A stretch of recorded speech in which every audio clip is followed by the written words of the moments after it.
optimizations whilst I'm there operating off a single hacker array. That's your problem then. Well, that's all I could do. I just hacked the things that my subs were making and made a ton of money and bought people. Where were you? You were on... Oh, that's one of Phil's maps. It was a short game. Fairly short game anyway. Right. I think... Are you ready? I'm kind of ready. Guys, yeah, I'm ready. Let's see if this lot are ready. And we get going. Good. 3, 2, and 1. Cool. Thank you very much for joining me, GameSlayer. It's very good to have somebody to help out. No problem. I'm sorry it took me so long. I had to spend a long time raging after the game. Well, that's alright. Not a problem. It's what I do. Well, you played the bonus game, did you? Yes, and I lost that. Already, this is game 4A2. We're on IO, and I got GameSlayer to help me out with some code commentary. What do you think of this one? I'm here to help out Morgan. And what are these prices at the start? Those are some pretty high prices. Yes, they are. There's some money to be made. Quite some money to be made. We got power up really high for a very early start. We got a lot of really good uranium and iron tiles to the left. But, there's no ice really. It's all in the bottom where the building materials generally aren't. Although there's a nice ice basalt start in the bottom right-hand corner. Some more, further up from it. I feel like those are the places people are going to want to found. We've got nomads and elites. Do you reckon either of those are going to be on with no silicon? No. Perhaps we see a elite from somebody who's feeling clever, but... Oh, that's a good science location. I really like that science location from Hexapus. Death Hatch is going into the triple oxygen start. That's not as amazing as you might think because solar condensers only get 0.5 per. So I mean, 210 is pretty nice. Pretty nice. That'll get him to HQ too, definitely, and he can transition out of that. But that's not going to necessarily hold its price forever. No. Probably scrap those during the night. I think he'll do alright. It's not amazing, but he's going to do alright out of it. I mean, I'm a little bit surprised nobody went Scavenger. I mean, where Jim Bob's claimed that high aluminium, you could have a Scavenger there feeding with a with a carbon, and you got the lovely O2 right next to you. But I suppose as Jim Bob's had the basalt, it's a bit hard to make that work now. I mean, yeah, ion condensers are already really great, as they always are on IO.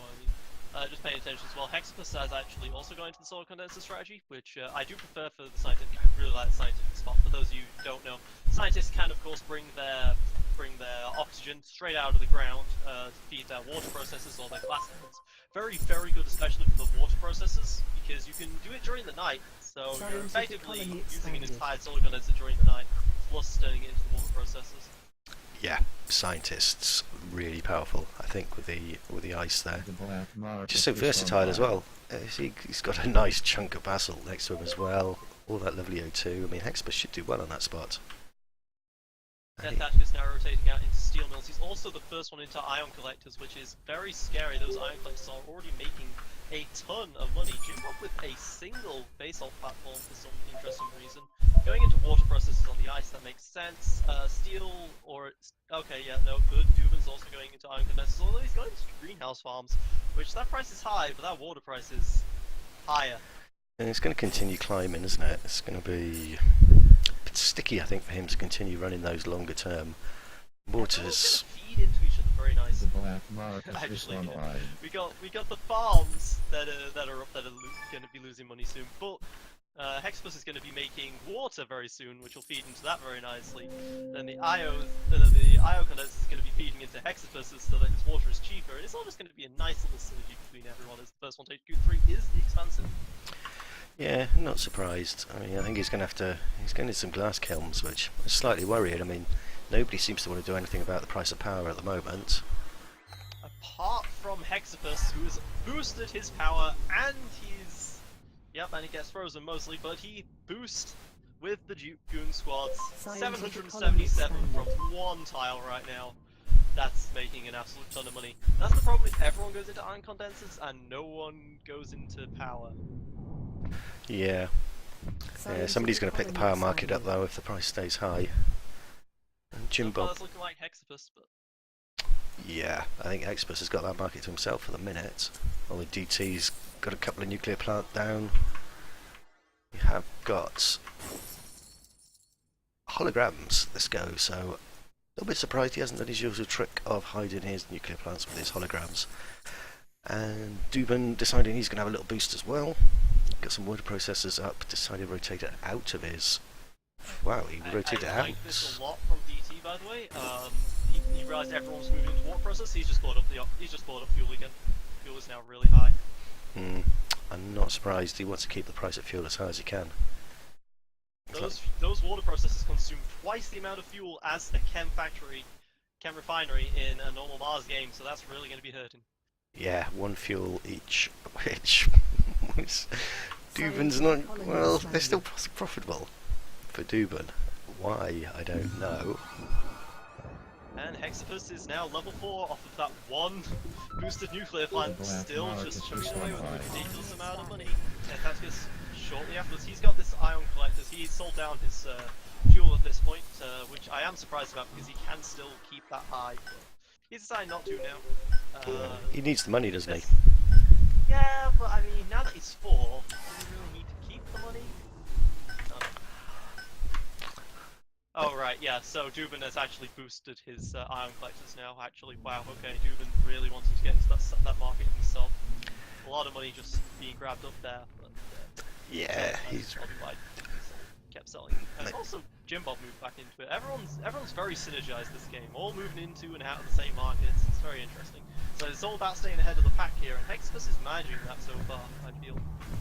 He hasn't done any cool transitions just yet. It's in glass, which is nice. Glass is rising, and it is a glass colony. But yeah, I think Hexapus, I don't know, he's going to do alright, but I kind of think that the expansives have always got the edge because you've got so many more claims.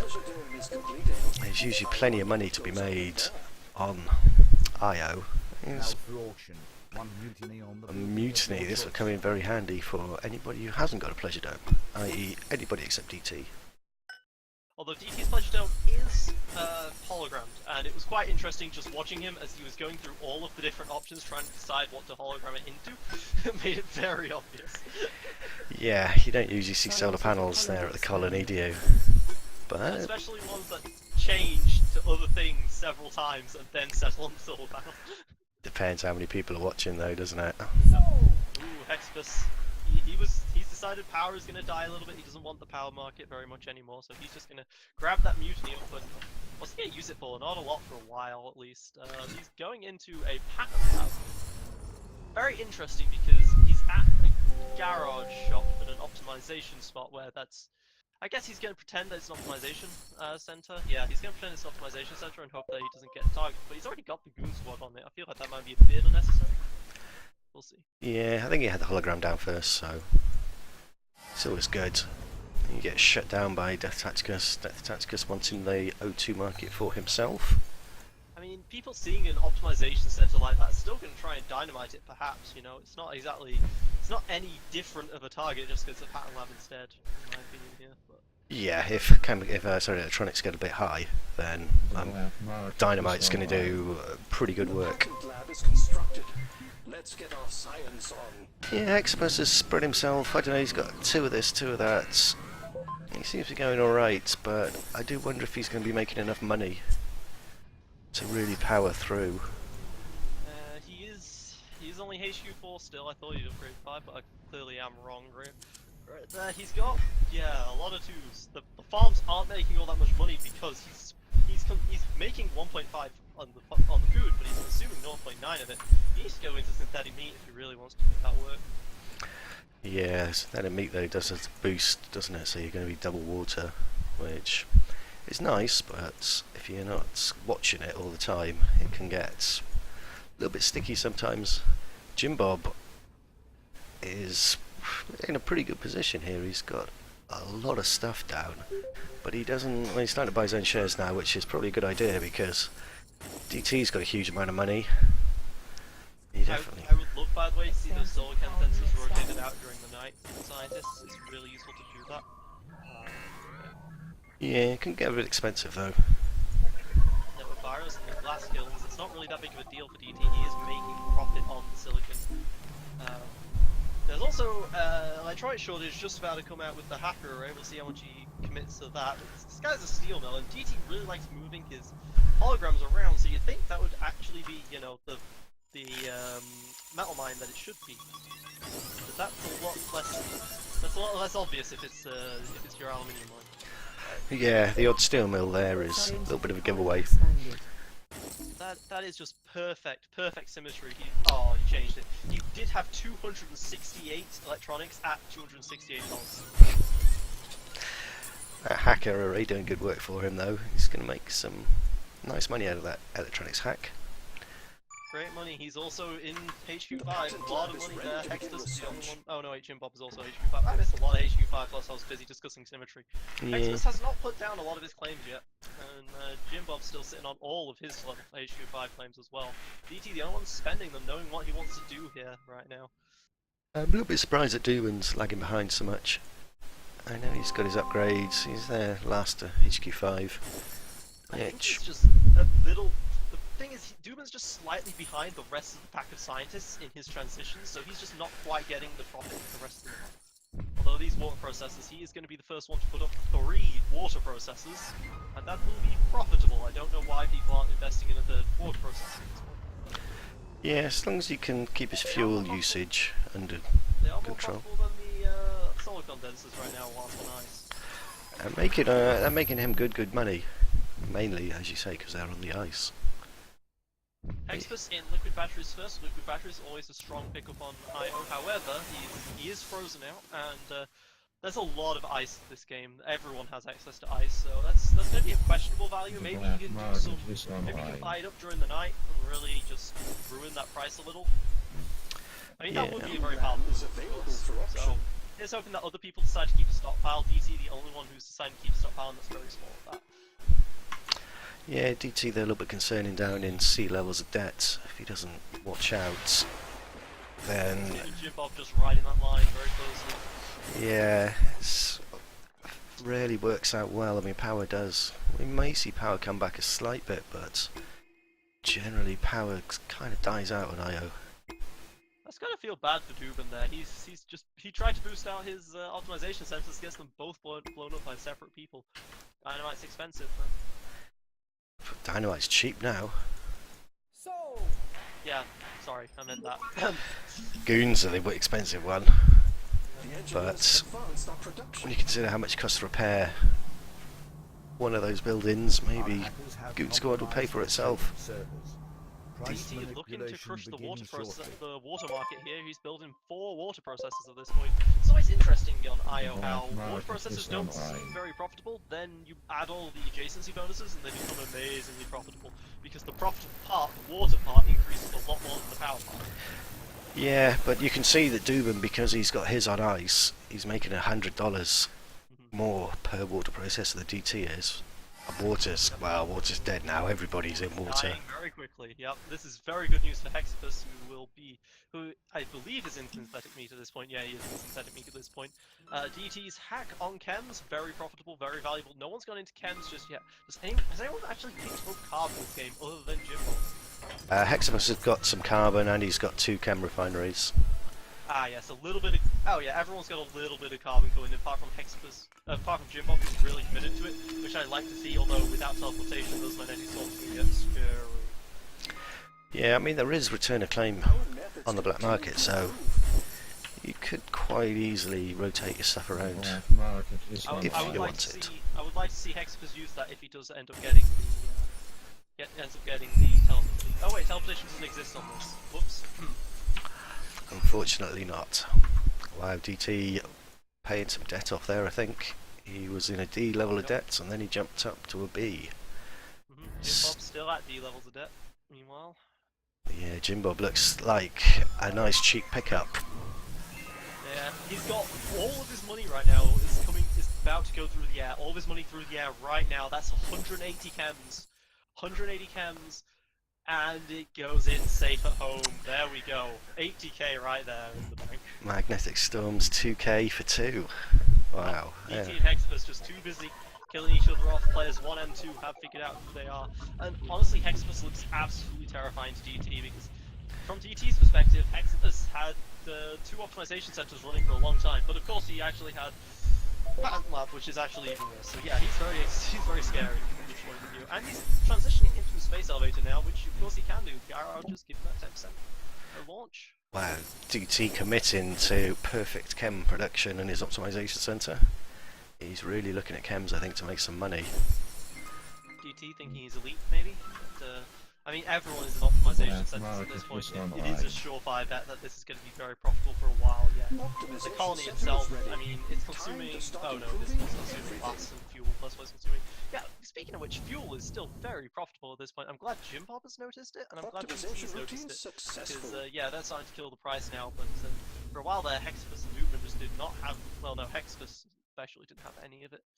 And chems, you know, chems consume fuel. We have discussed this earlier today. Power seems to be the market that people need to be in. We got Jim Bob in D+3, which not coming back from that. Dubin down in D, which Hexbus has the superconductor. He's just only got 1 nuclear plant though and water processors. I mean, he is making water. He is making power money off of that. I mean, that is profitable for him. But I would like to see a second nuclear plant. oh, definitely. Rather than that metal mine, rather than that metal mine right there. Yeah, that aluminium, he doesn't need that anymore. That needs to be, like you say, nuclear plants, and then Hexapus has got a nice little income stream. Jim Bob. That is something you don't see very often, a rainbow stock right there. Everyone just deciding, Space elevator delivery. they're fighting each other, we want you dead. I think that was a good pickup though for Dubin. That was a necessary pickup, I think. Yeah, gave him the extra 2 flames, and he needs that to survive right now. He has been behind this entire time, and he is indeed dead.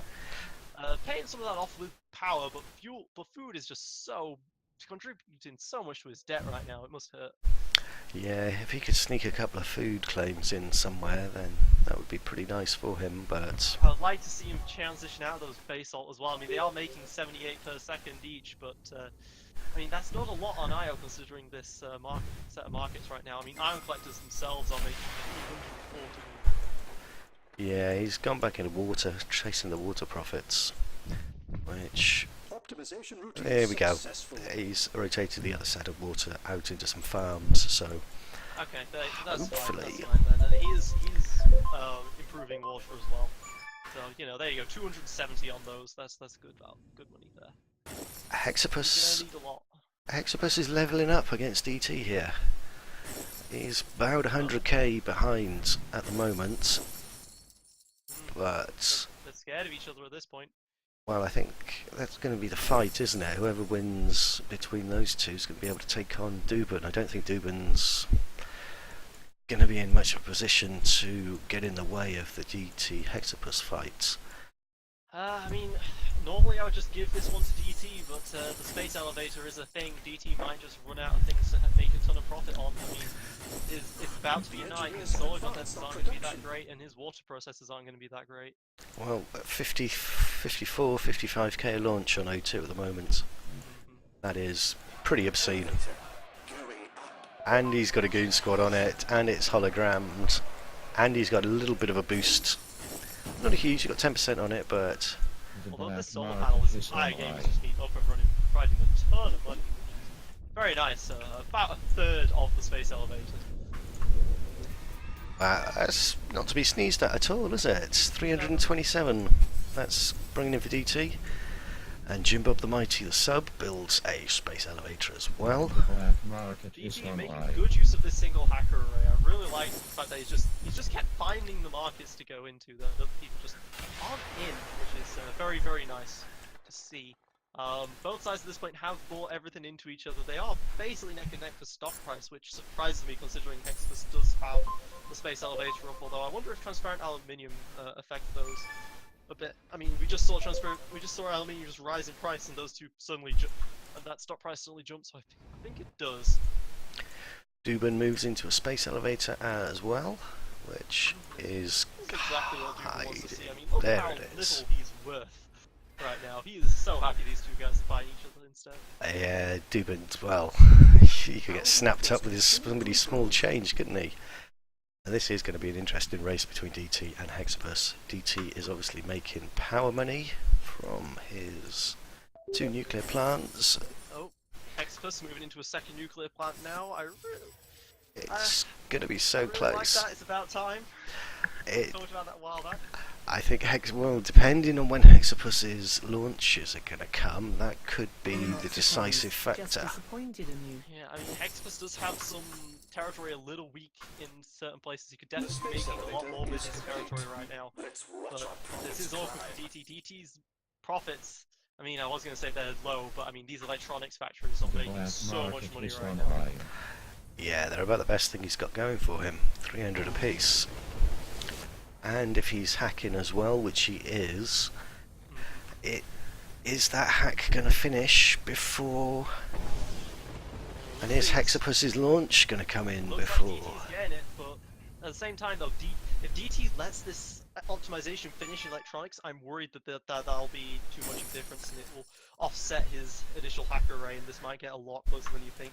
That is worth a lot of money that's about to go down in 5 seconds. I think Hexapus is going to edge it because 5 he's seconds. He's got it. He's got it. as soon as the 3, 2, 1. Come on, there it is. Oh, just barely.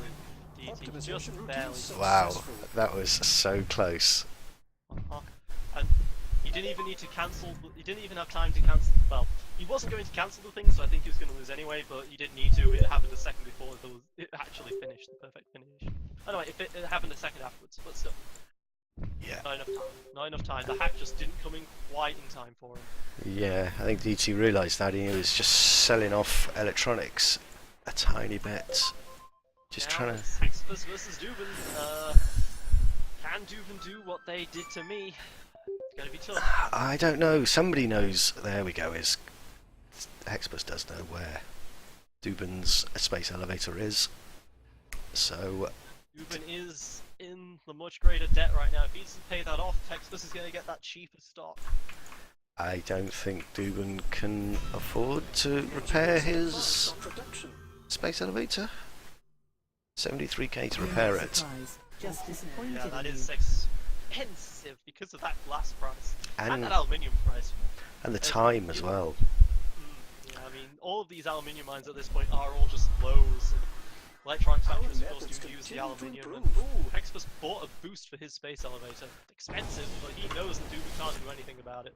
And his D+1 debt. Finally, magnetic storms are being used to great effect because he's got a lot of shipping stuff, a lot of carbon, a lot of aluminium as well. Very profitable stuff knocking out the sky. Space elevator delivery. Oh, definitely. So much money. Hexapus, pretty sure he's going to clean this up reasonably quickly. I don't like his transitions right now. I don't like the fact that he's transitioning into basalt when glass would be so much more profitable for him. Making 300 a second without adjacency bonuses for him.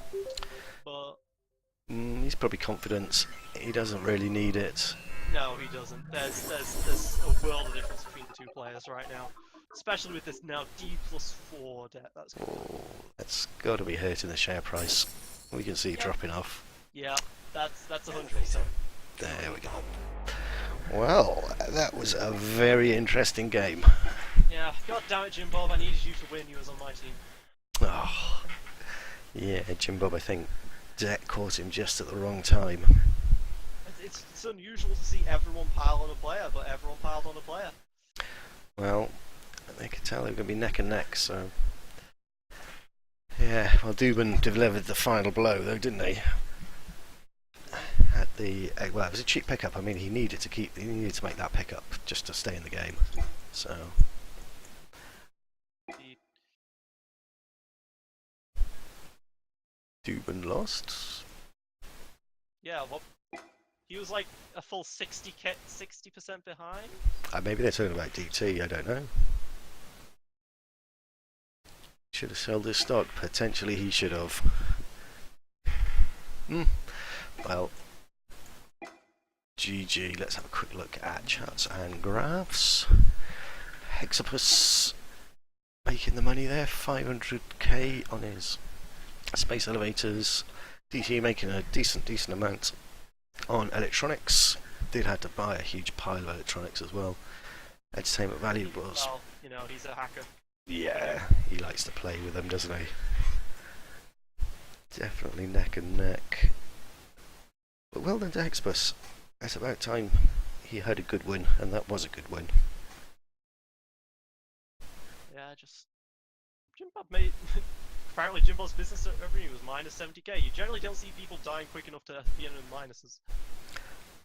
No, a lot of optimizations from people. Doing with 20, 14 for DT, 13 for Hexbus. And Jim Bob had 4. Patents. I don't think patents made a huge. Well, Superconductor did great work for Hexbus. Superconductor, synthetic meat, and Transparent. aluminium to get it up. I feel like liquid batteries also probably played a part, but it just didn't feel as much because those might be made everywhere, not just in oxygen. Well, him being a scientist as well, liquid batteries wasn't essential for him, but with No, oxygen. I mean, he could have instead used those for solar panels. I mean, maybe that was preferable to the nuclear plants, but he didn't go that route. Yeah, it was good to have liquid batteries, though, as oxygen was the launch. That's true. No, food was the launch really, because I mean, it's much easier to make food. Yeah, but at one point oxygen was like $50 a time. Yeah. And that's what he was shipping. So, good. GG.